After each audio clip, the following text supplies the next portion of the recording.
visiontv.co.uk and click on Entertainment, then NTA.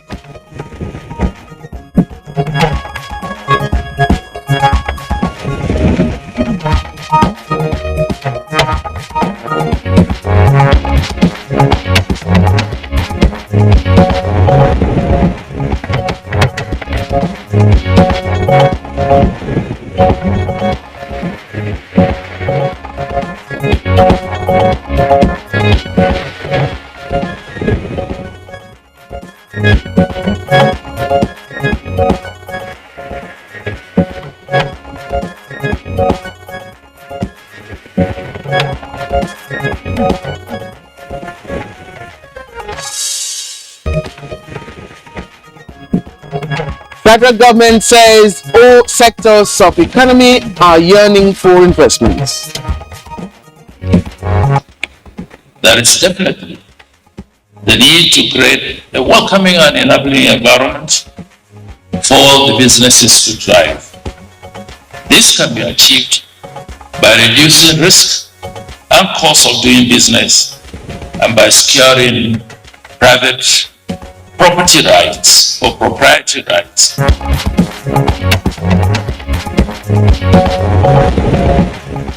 INEC chairman supervises mock accreditation ahead of Osun State governorship election. We don't want stationary voters to go to the polling unit and be waiting for INEC officials and materials. So we should go there long before the election so that we will wait for voters if they're there.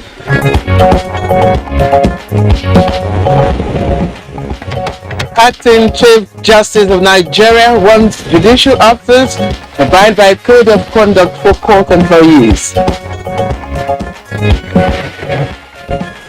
You must be effective in your supervision and inspection of the area, Sharia, and customary laws. As doing so will go a long way in building public confidence in our courts.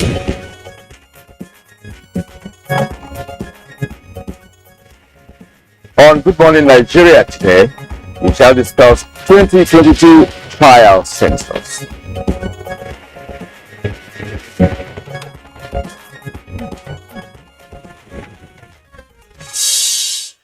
All right, so the National Population Census has been fixed for 2023, and ahead of that, the National Population Commission is intensifying all efforts to make this particular exercise a huge success.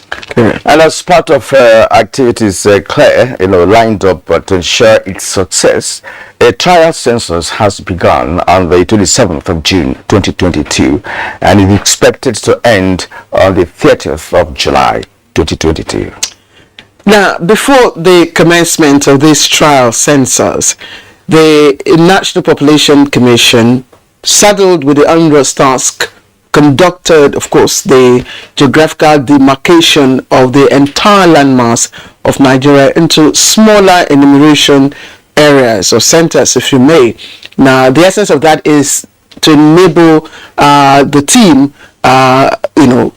covered by the enumerators as well as first and second pre-test, to test the census instruments, of course, for any challenges that may come across. Well, of course, the trial census, also known as the census dress rehearsal, is a key preparatory activity for the success of the National Population and Housing Census scheduled for April 2023. And for the ongoing trial census, 7,718 enumeration areas were selected to test the instruments procured for the actual census. Okay, so as the census dress rehearsal progresses across the country, the National Population Commission, the NPC, is expressing determination to conduct a truly scientific census that will not only be accurate and reliable, but also transparent, and acceptable to all Nigerians. And there's a reason for this, Karen. If you recall that past census in this country have not gone without, the issues. Of course, rejection, credibility issues, staff issues, and so on and so forth. So exactly, and that has given us a kind of a 6 years shortfall, if you like, and more than that. We were supposed to have that in 2016. We had it, the last one in 2006, right? So by 2016, we're supposed to have another one because it's a kind of a 10-year interval, All right, now the commission said is also to ensure proper planning and sustainable development of the country. And Claire, this is going to be the first digital census we're going to embark on in this country. Hopefully, and we're all excited, and especially now that the nation is moving towards achieving population and housing census, which is like Kieran said, going to be scientific, and we're gradually being realizing this these efforts with commencement of this trial census. But there are questions that we want to ask. For instance, what are the challenges that have been identified in the ongoing process, that's this trial census process, and how acquainted and patriotic are the personnel, the staffers of the NPC, those handling the exercise at the moment? These are some of the critical issues. Exactly, yeah. There are other questions, really. The questions seeking for answers, which include how much of enlightenment has been carried out in the affected areas to give the exercise the desired attention. What is the level of cooperation and synergy among key players towards ensuring the success of the exercise? This is Good Morning Nigeria, live on the network service of the NTA. My name is Kieran Umair. Thanks for joining us. And I'd like to appreciate all of you. Some of you have reached out to us to say, this is your breakfast morning. You do not leave your house without watching Good Morning Nigeria. So to all of you, I say thank you, and I welcome you once again to another interesting edition. And it's reaching you live from our stables here on the network service of the NTA in Abuja. As always, we have our complimentary segments that will come up much later in the course of our program. For now, Tessie Mary is in the news studio, and she's ready to give us highlights of the news. Good morning, Tessie. It's good to see you again. It's been a while, actually. Good morning, Claire, and good morning, Kieran. You're welcome. I can see you all looking great as usual and ready for the business of the day. Good morning, Nigerians, and here is the morning news. Federal government is seeing Africa's huge infrastructure gap as opportunities for private investment through public-private partnership. Secretary to the government of the Federation, Boss Mustafa, while declaring open the Africa Public-Private Partnership Network Investment Summit in Abuja, said all sectors of the economy are yearning for investment. Create a vibrant private sector on the continent and accelerate infrastructure development. A number of issues must be addressed. There is definitely the need to create a welcoming and enabling environment for the businesses to thrive. I'd like to encourage every member of this network to take full advantage of this investment summit to attract more willing and capable private investors to invest in infrastructure development in Nigeria. Fund is a coward. It goes to an environment where it's well protected. We want to assure international community that their funds are well protected in Nigeria. And on to judicial matters, there are renewed efforts at enhancing the efficiency and support staff in the judiciary targeted towards building public confidence in the justice system. This is to be achieved through the improvement of the day-to-day running of the registry at various courts. Acting Chief Justice of Nigeria, Justice Olukayode Ariwola, wants judicial officers to work in line with the code of conduct for court employees. Effective in your supervision and inspection of the area, Sharia, and customary courts. As doing so, we go a long way in building public confidence in our courts. Fight corruption, laziness, and other inadequacies in the judiciary.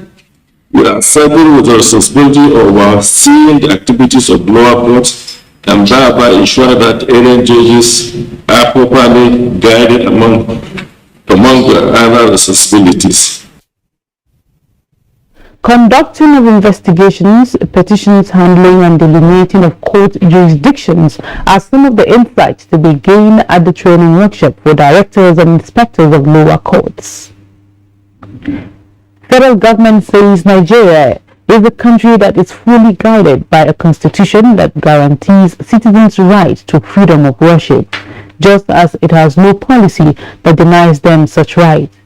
Information and Culture Minister Lai Mohammed restated this in London while reacting to a letter written by some Republican senators asking the U.S. Secretary of State Anthony Blinken to immediately redesignate Nigeria as a country of particular concern under the International Religious Freedom Act.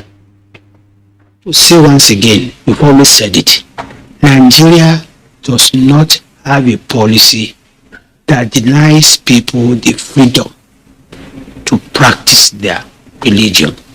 Neither does it have a tradition or an official policy of violation of freedom of religion. And it is not true that Nigeria actually persecutes anybody solely on account of his or her faith. We've said this several times. We're saying it again with all the emphasis at our disposal, because even the Constitution of Nigeria guarantees the right of anybody to practice his or her own faith without molestation by anybody.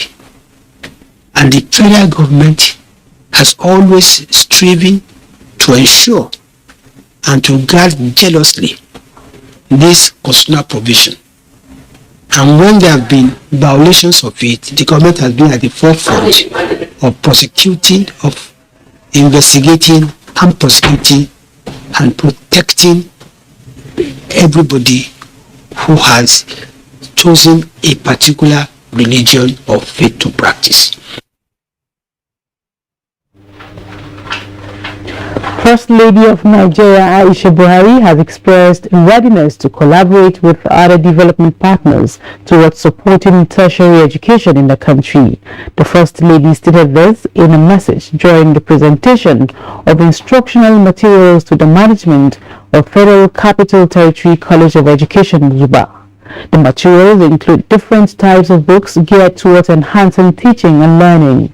Presenting the books to the management of the school, the First Lady, through the media aid of the Aisha Buhari Foundation, BC Olunidi Ajayi, implored them to use the books judiciously.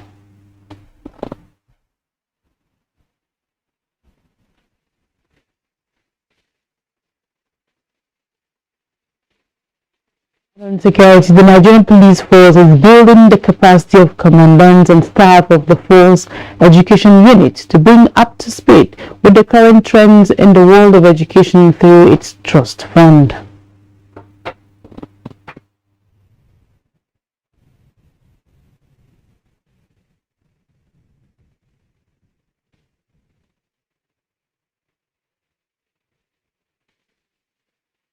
The police force is founded on the bastion of discipline, and that is why we believe in the education of our children in a secure environment and the welfare of their teachers. And this is the reason why we liaised with the Police Trust Fund to organize this seminar for our teachers. May I at this juncture enjoin you to actively participate at this very important program so that the laudable objective will be met. It is the minister's wish and prayer that this will not be the only one, that it will be a continuous event. And on electoral matters, the INEC chairman, Professor Mahmoud Yakubu, has expressed satisfaction with the bimodal voter accreditation system BVAS, that is the performance to be used for the Osun governorship election. He made this known during a mock accreditation and voting exercise to assess the performance of the new technology ahead of the July 16 poll. We don't want a situation where voters will go to the polling unit and be waiting for INEC officials and materials. So we should go there long before the election so that no one will wait for voters if they're there. Osun State has seen that the new innovation is working and their votes will count. Meanwhile, Ibezi North Local Government Area Office of INEC Enugu State has been set ablaze by unknown arsonists. The arsonists overpowered the security guards, forced their way into the premises and set the building ablaze. Although no casualty was reported, 748 ballot boxes, 214 voting cubicles, office furniture and equipment were destroyed in spite of the best effort of the Enugu State Fire Service deployed from Nsukka. INEC National Commissioner for Information, Festus Okoye, says the commission is working to ascertain the status of voter registration machines for the ongoing continuous voter registration exercise, as well as uncollected permanent voters' cards locked in the fireproof cabinet. This is not the first attack of INEC facilities by hoodlums in the state. On 23rd May 2021, INEC office in the neighboring Ibezi South Local Government area was attacked in a similar manner by unknown gunmen. This followed earlier attacks on Udenu Local Government Area Office on 13th May 2021 and the state headquarters in Enugu on 16th May 2021. And that's the news for now. Good morning. Nigeria continues with Claire and Kieran after this break. Thanks for watching.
Don't just wake up your child.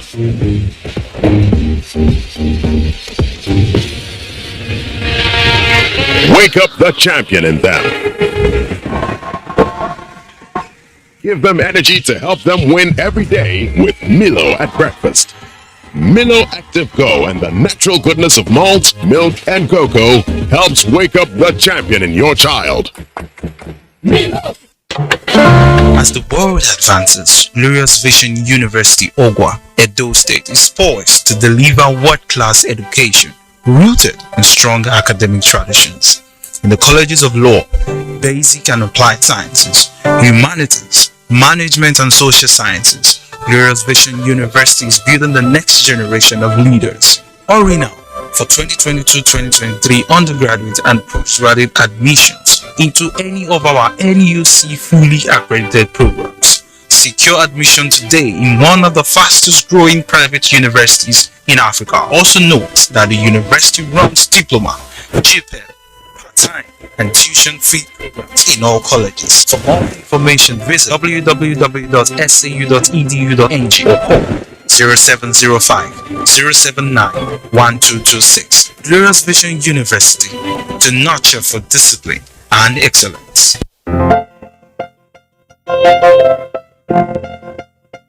Everywhere you go, from banks to hospitals to public offices, mass transit stations, airports, and even telecommunication centers, senior citizens are treated as nuisances. They are not. They are senior members of our society and they deserve the utmost respect. We shouldn't be having our aged fathers and mothers standing in long queues to withdraw their monies at banks. Our retired senior citizens shouldn't be caught standing in buses for lack of seats or chasing after one just to get to their destination. Senior citizens shouldn't have to sit long hours in hospital corridors with no geriatric specialist to attend to them. Our senior citizens deserve better treatment from all of us. They deserve to be listened to. They are deserving of seat reservations on public buses and priority attendance in public spaces. As young people, we are quick to say, no one owes you. This is not true. We owe the elderly members of our society a helping hand, our services, and respect. Age-friendly societies have more senior citizens enjoying good health, living safely, and engaging in meaningful community work than those who do not. Dignifying age-friendly services for senior citizens.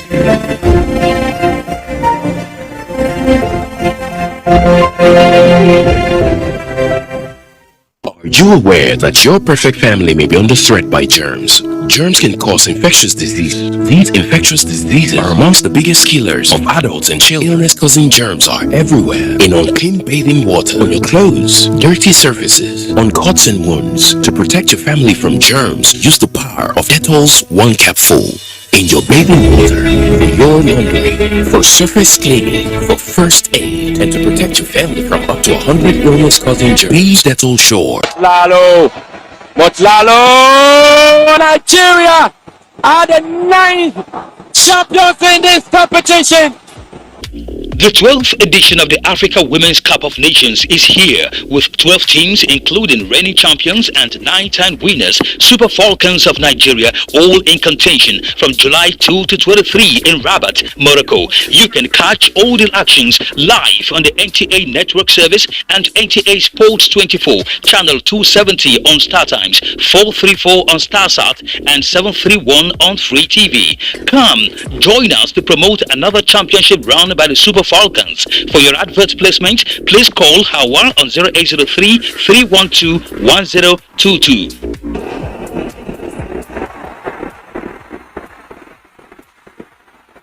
Africa Women's Cup of Nations, Rabat 2022.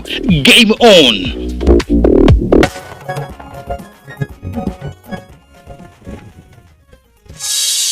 All right, welcome. If you've just joined us, you're watching Good Morning Nigeria live on the network service. And just a reminder, we'll be looking at the trial census by the National Population Commission against 2023 national census. But for now, let's talk a bit of business. And the Nigeria Ports Authority says it will pay more attention to reviving ports in the eastern part of the country. That's good news for, of course, that region. Let's join Alika Okpanachi Arwa for the details of this and more.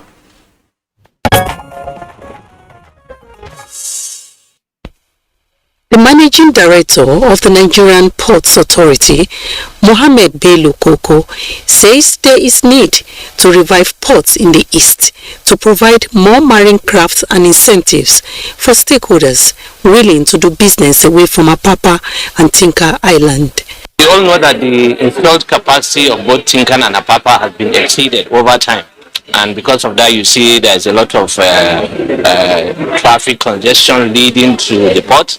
Also, there is a lot of cargo dwell time, and the ship turnaround time hasn't been impressive, all because Nigerians and almost everybody has concentrated on doing business in Tinkan and Apapa.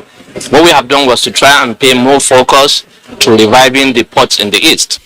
The NPA boss disclosed this at the sidelines of the African Private Partnership Network Investment Summit in Abuja, and taking a look at Monday tradings on the floor of the exchange.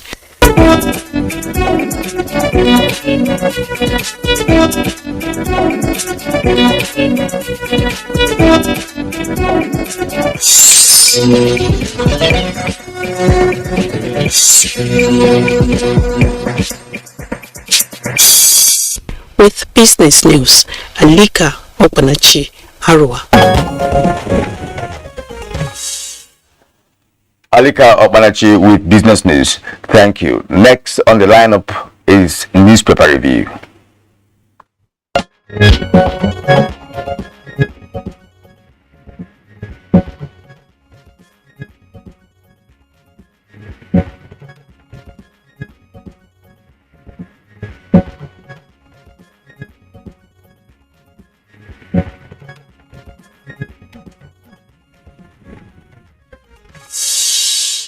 All right, and it's my pleasure to welcome Bayo Atoyibi, and whose prediction didn't happen yesterday with regards to the Super Falcons match against the Bayana. You said they were going to turn Bayana to yes. Banana. In fact, the name is Bayana. So I removed the Y and turned it to Banana. But unfortunately, so it wasn't a prediction. Our girls didn't live up to expectation. But that is one thing with football. You see now, the girls will be fired up, and I'm sure they will win their next 2 matches and they will qualify. Good morning, Claire. Good morning, Claire. Good morning, Nigeria. You know, as a female gender, who is also interested in, who is patriotic, by the way, I look forward to seeing as to where it goes based on what the handlers, you know, and of course their previous, you know, performances and outings against the, you know, Bayana. But yesterday's match was, well, a bit lackluster at first. I think when the changes came in during the, you know, the tail end of the match, we saw some vibrancy. I don't want to see it from that angle, you know, because the girls played at their heart. You know, in every match, one person will eventually win. What happened is that they didn't take their chances. Not that they were not outplayed. No, Kirian, honestly, that's my own perspective. Yes, that's the perspective. So look good. no, just before you, it's also part of the review. If you looked at the way I started watching the match midway into the second half, and there was no the spirit, there was no fighting spirit. I didn't see the fighting spirit. Didn't see what happened in the first half. I didn't see the fighting spirit, at least in that second half, which was, you know, very critical for us. And the connection, the ball passes. You look at the ratings, the South Africans have the upper hand. Through. In football, all your passes don't go through. You didn't watch the first half of the match. The girls were aggressive at the first 45 minutes. If you did watch that, you know that they put up their best. And as a matter of fact, a match can be won in the first half. You know, so did you see the goals? The South Africans came up more aggressive in the second half. That's exactly what you saw. But that doesn't mean our girls did not play well. That's my own concern. You see, in a tournament like that, it's always very drab with the first matches. By the time they get into the second matches, they will get actually into the form of the tournament. So let's hope our girls will wake up. All right, okay. We've used that to review the sport. Let's go to the Punch now. Punch newspaper for this morning. Above the nameplate of the Punch newspaper, telecoms get 30 days to resolve customers' complaints. That's on page 21. 20 recs retire in August as tenure ends. Tenure will expire between now and August. That's according to INEC Commissioner. This full detail is on page 2. All right, now Owo massacre. That's the kicker. Akeredolu backed Matawale on self-defense. That's on page 30. All right, 139 clerics worshippers killed, 394 kidnapped in 18 months, according to reports. Details on page 2. Solid mineral imports rise by 74% in 12 months. That's on page 20. All right, the lead story on the Punch newspaper this morning: 20 directors jostle to replace fired AGF. That's on page 19. 2 riders to that. Alamekwe redeployed to FCSC as director. Circular 6 Idris replacement. Sacked EGF to face disciplinary committee after EFCC probe, says Annan. All right, now the photo story here is the one of destruction of some cars. So hoodlums injure 6 Bauchi lawmakers over leadership crisis. Hoodlums injure 6 Bauchi lawmakers over leadership crisis. That must have led to the damaging of those vehicles. That's on page 14 of the Punch newspaper. Lagos court remands woman for brutalizing 11-year-old over 1,000 naira. That's on page 5. Kids rescued from Ondo Church demand pastor's release. That's on page 29. Islamic cleric bags life imprisonment for defiling 8-year-old. Details on pages 4 and 5. Now, the bottom of the Punch: bandits kidnap Kaduna priest. Edo police free Italian cleric. That's on page 4. Traffic light: how policemen Lasima Officers extort motorists in Lagos community. Pages 4 and 5 is where you get this story. All right, we have federal government issues guidelines to retain oil sector spending in Nigeria. It's also captured on page 20 of the Punch. Claire. Okay, let's quickly take a look at the Leadership newspaper. It also have some stories that Kieran just read, and the lead story there, if we can have that paper, it's of course on the rising insecurity and stakeholders asking for removal of security from the exclusive list, and of course while some say move will lead to chaos. That's coming from the former defense chief. Also on the front page there, you say Nigeria spends 11.8 trillion and 8.2 billion on debt servicing in 7 years. If we also have the front page is that Okotebo replaces Anamekwe as accountant general. It's also there. Now, religious intolerance, FG carpets US senators over call to release Nigeria, and this story of course trended yesterday, broke yesterday. Bayo will speak to it in just a moment. Hajj 2022, Saudi extends landing permit for Nigeria. Hajj 2022, Saudi extends landing permit for Nigeria. These are some of the major stories on the front page of the Leadership newspaper. Bayo, I'm sure you would want to review the issue of the 5 U.S. Republicans. Yes, the 5 Republican senators had actually expressed concern that Nigeria should be placed back on the list and be designated as a nation that is deliberately persecuting Christians.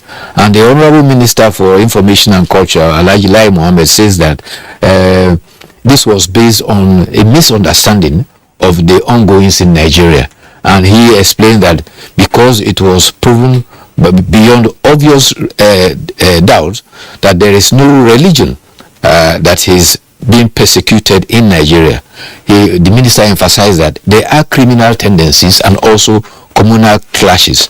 Certainly, there's no gainsaying the fact that one of the criminal groups, which he described as ISWAP, deliberately targets Christians. But if you look at the profile and data of persons who have fallen victims of kidnapping and other attacks, they cut across among Muslims and Christians, and therefore the information that the senators were presenting was not true. He also emphasized the fact that religious persecution is not a part of the happenings in Nigeria, and so this information was very misleading. The other one you also read here now is the order given by the General Authority of the Civil Aviation of Saudi Arabia. They have now extended the airlift of pilgrims, which were expected to end on July 4th to July 6th. This was based in consideration put forward by Nigeria because Nigeria airlift of pilgrims suffered cancellations. There were delays in some of them getting their basic travel allowance. There were also delays in some of them getting their visa. This delayed State Pilgrims Welfare Board for converging pilgrims to the airport, so they couldn't be. So it led to about 13 flights being cancelled. Now they have between now and the new date to conclude the flight. So far, of the 47 from the data provided by the Assistant Director Public Affairs, Fatima Usara, it says that the 27,359 pilgrims that Nigeria is supposed to uplift, we already have a substantial of them in the Holy Land, and also among those that are lifted by the tour operator pilgrims, are supposed to be about 8,000. Already 5,000 of them are already in the Holy Land. So yes, there's going to be that map-up.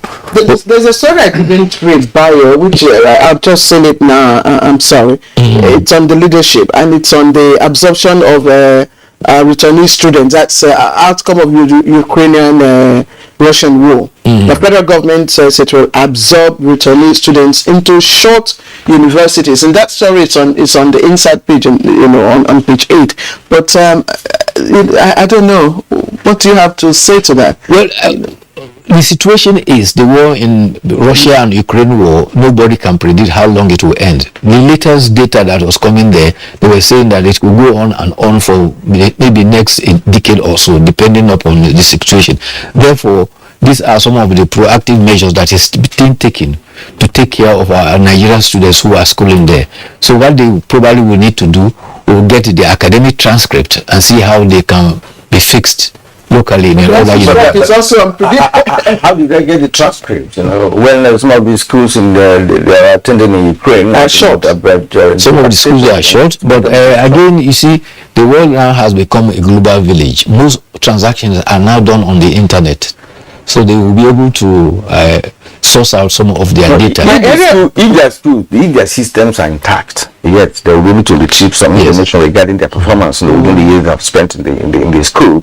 But if the system is destroyed, I wonder how they're going to sort it, right? So that's going to be a huge problem. But again, before they gained admission into those schools, in Ukraine, they had credentials, that of course they made them eligible to be given admission into those schools. So they could also present exactly. And if you have, they are not fresh students. So if somebody is, say, for instance, in a third year, but if you have, you need his academic transcript to be able to know.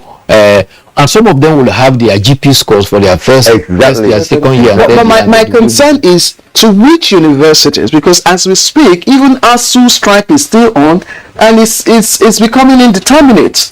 Yes, but there's some good news now from the leadership. Leadership is saying that there is a possibility that the ASU strike will end by the end of this month. There's one comrade, Dayo Israel, who is reported that he met with the Honorable Minister for Labour and Employment, and he gave him a positive indication that the ASU demands will be met, and hopefully by the end of this month, they will all get back to school. Well, if that is anything to go by, then there is every hope. However, the president of ASU, Professor Oshodeke, is saying that there are two conditions that must be met. He is saying categorically that UTAS, the University Transparency Accounting System, must be used, and the 2009 agreement must be complied. Apparently, the nation is wary of strike already. This second strike, we started February 14, by today is getting into 140 days. Don't forget that last year we lost 9 months. That's the whole academic year. A semester is gone.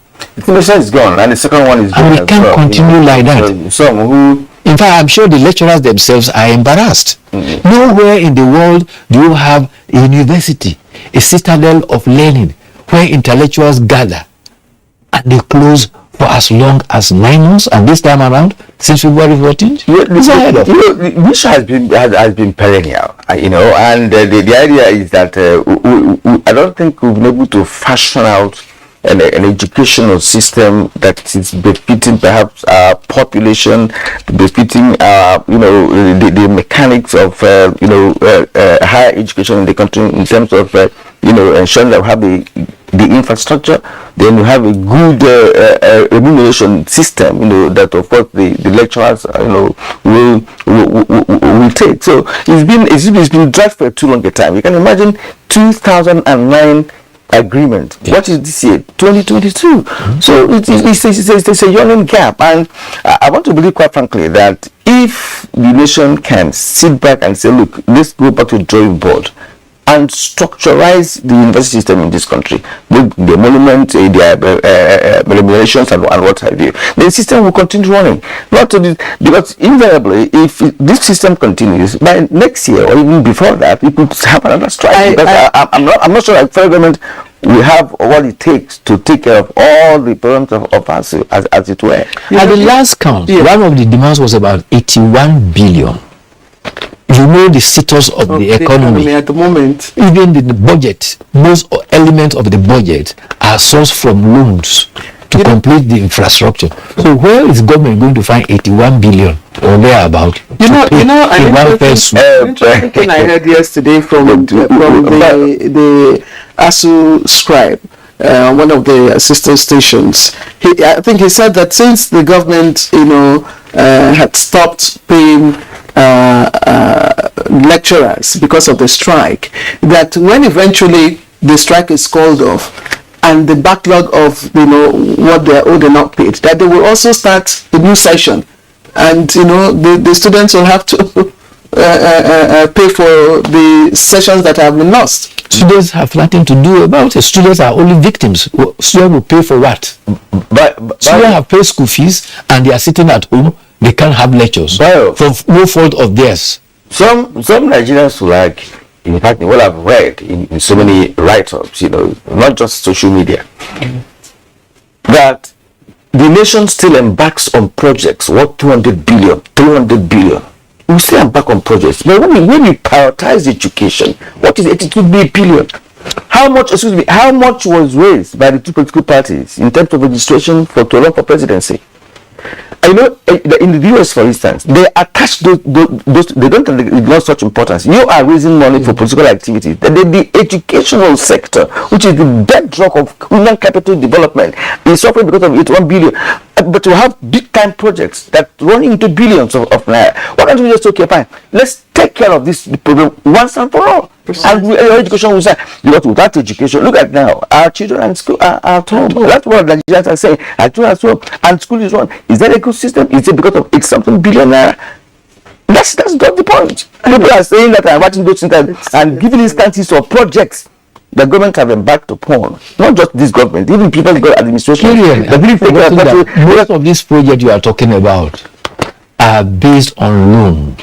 Tripartite loan, some of them with China, some of them with Nexim Bank, and so you bring counterpart funding for those projects that are determined to be very critical infrastructure for the system. Banks can also assist you in educational infrastructure. You want to take another loan to pay for us? You can take a loan for anything. You can take it for education. Okay, let's leave it. That's what I'm going to be on the side of other Nigerians, not me. What the argument? That if you can embark on any project of that magnitude, education cannot be ignored when it comes to prioritization of capital projects. Two stories about education in Lagos. We're coming down.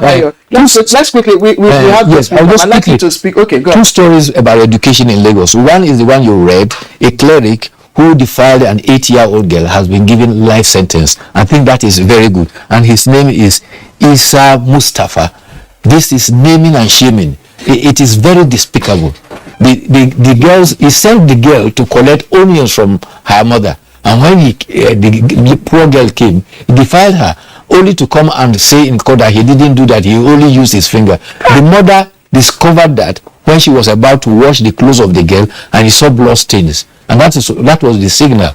And good thing he has been jailed. The other one is the case of Lagos State Ministry of Education that has closed the Redeemer School. You recall the report about a 5-year-old girl who drowned from swimming lessons. Yes. Lagos State government have found that school had not completed its registration process, and therefore the school is in a status of not an approved school. But you see, it also shows the strength of our what will I say, the strength of our supervision. Yes, it shows the strength of our diligence.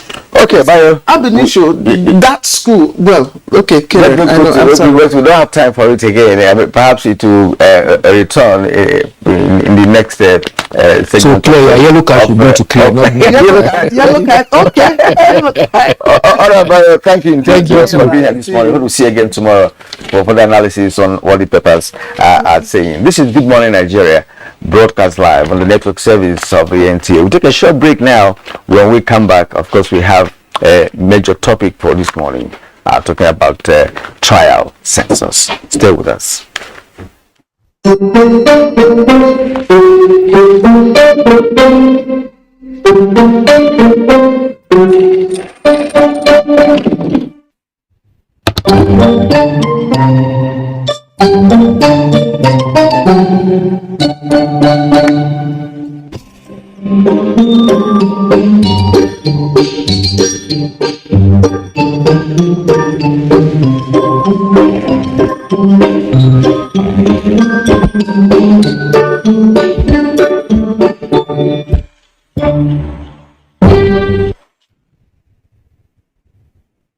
What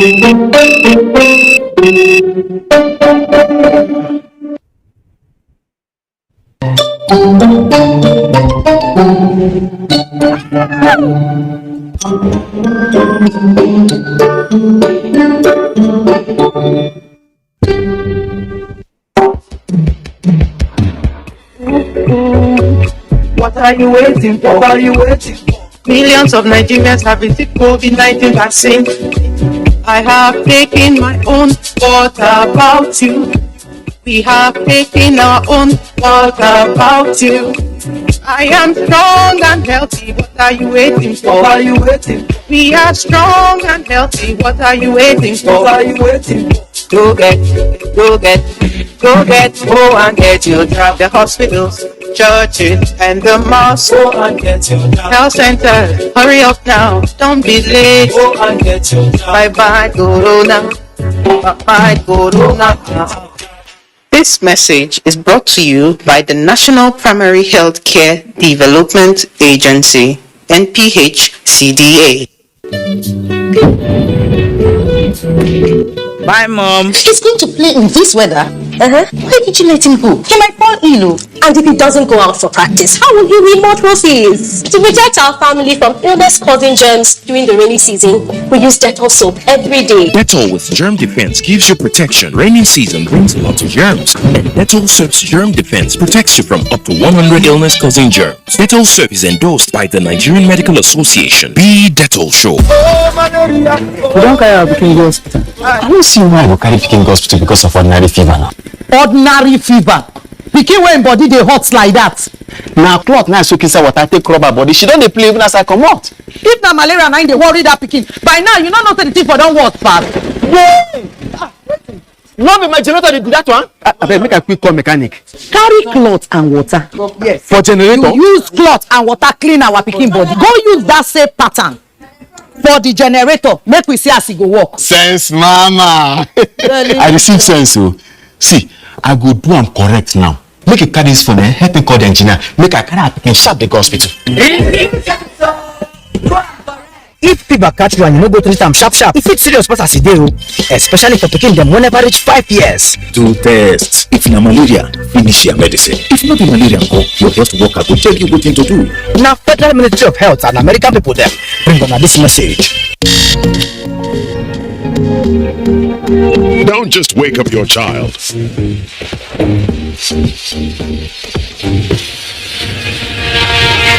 Wake up the champion in them.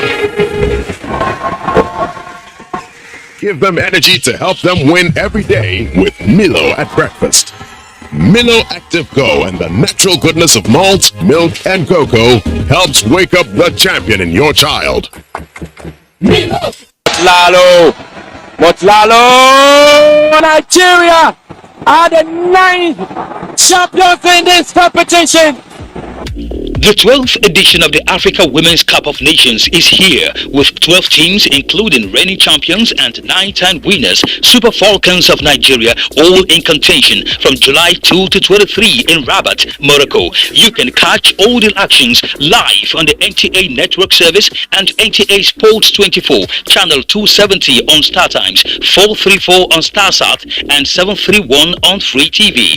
Come, join us to promote another championship run by the Super Falcons. For your advert placement, please call Hawa on 0803 312 1022.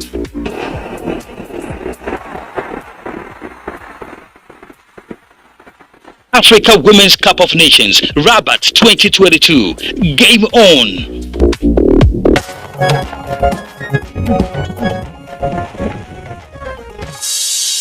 Well, thank you for staying with us on Good Morning Nigeria up to this moment. As part of efforts to ensure credible and accurate census, the National Population Commission has begun in earnest the various steps towards a successful 2023 National Population and Housing Census. Now, as a backgrounder, let's bring you this report.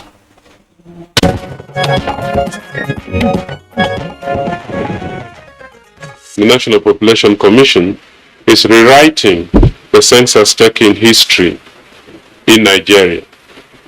Make sure while you have a chance to play a part, that you are on the right side of that history. Providing reliable data of Nigerians through a credible census requires meticulous execution of processes like logistics arrangement and management, questionnaire design, training procedures, fieldwork operations, publicity, payment system, data processing, data tabulation and analysis, which invariably necessitate trial census. It's like a recce. It's like finding out where challenges could come from and we're addressing them right away before the main activity. That's what trial census is. The model of census operation is in line with United Nations principles and recommendations. The assessment is that we are on the right track and we will get a good census going in 2023 for sure. The National Population Commission has already pledged to make the 2023 census fully digitized and has begun with a trial census in 286 local government areas across the 36 states of the Federation and the FCT. Timetable released by the NPC, training of 14,461 field functionaries scheduled to last for 12 days usher in the exercise. We mentioned to them that garbage in, garbage out. We don't want that. We want them to put in the best they could for us to have a credible, reliable and acceptable census. Building numbering and household listing are to begin on 11th to 16th of July, while validation of remuneration areas, remuneration of persons and mop-up remuneration to climax the event. What more do Nigerians need to know on the trial census and on the investment put in place, especially the scientific materials acquired for the EAD to the main census? Key players driving the census program in Nigeria will be providing answers to all these questions and more shortly.